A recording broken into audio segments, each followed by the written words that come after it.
ભારતના જીતની 25મી વર્ષગાંઠની ઉજવણી સુરતની retired army officer captain Meera Kargil Vijay દિવસે 5000 કિલોમીટરની યાત્રા કરી કારગિલ પહોંચી વીરોને નમન કરશે।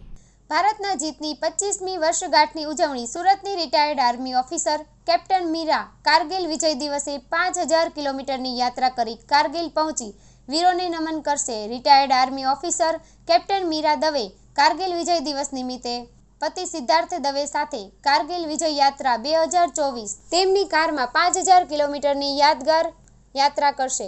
સુરત અઠવા લાઇન્સ વિસ્તારથી આ યાત્રા આજથી શરૂ કરવામાં આવી છે, જે માર્ગ યાત્રા 26મી જુલાઈ 2024ના રોજ ભવ્ય ઉજવણી સાથે કારગિલ દ્વારા સમાપ્ત થશે। બહાદુરી અને બલિદાનનું સન્માન સુરત શહેરમાં રહેતા ભારતીય સેનાના નિવૃત્ત અધિકારી મીરા દવે પતિ સિદ્ધાર્થ દવે સાથે તેમની કારમાં કિલોમીટરની યાદગાર માર્ગ યાત્રા આજથી શરૂ કરી છે, જેની પાછળ કારણ કારગિલ વિજય દિવસ છે। 26મી જુલાઈ 2024ના રોજ કારગિલ વિજય દિવસની 25મી વર્ષગાંઠ છે, જેને યાદગાર બનાવવા માટે કેપ્ટન મીરા દવે આ યાત્રાની શરૂઆત કરી છે।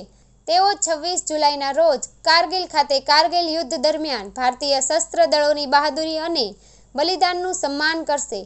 ભારતની જીતની 25મી વર્ષગાંઠની ઉજવણી કરશે। યુદ્ધના નાયકોને શ્રદ્ધાંજલિ અર્પણ સિદ્ધાર્થ દવેએ જણાવ્યું કે જયપુર ખાતે કારગિલ યુદ્ધના હીરો મહાવીર ચક્રથી સન્માનિત રાજપૂત રાઇફલ્સના દિગેન્દ્ર કુમાર હાજર રહેશે। આ યાત્રા રોડ યાત્રાનો ઉદ્દેશ જાગૃતિ અને પ્રેરણા આપવાનો, બહાદુરીની ગાથાઓ અને કારગિલ વિજય દિવસના મહત્વને શેર કરવાનો છે।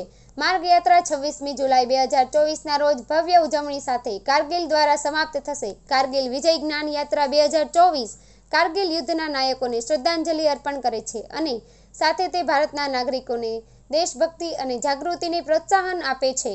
जी नमस्कार, जय हिंद, वंदे मातरम। मेरा नाम सिद्धार्थ दवे है।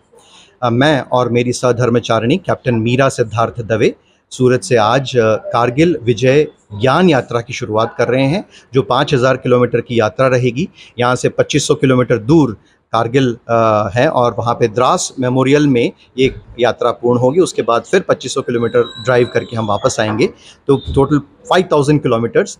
इस दौरान जयपुर में महावीर चक्र से सम्मानित हवलदार दिगेंद्र कुमार उपस्थित रहेंगे, जो फैंस और ग्रास रूट मीडिया का एक कार्यक्रम रहेगा।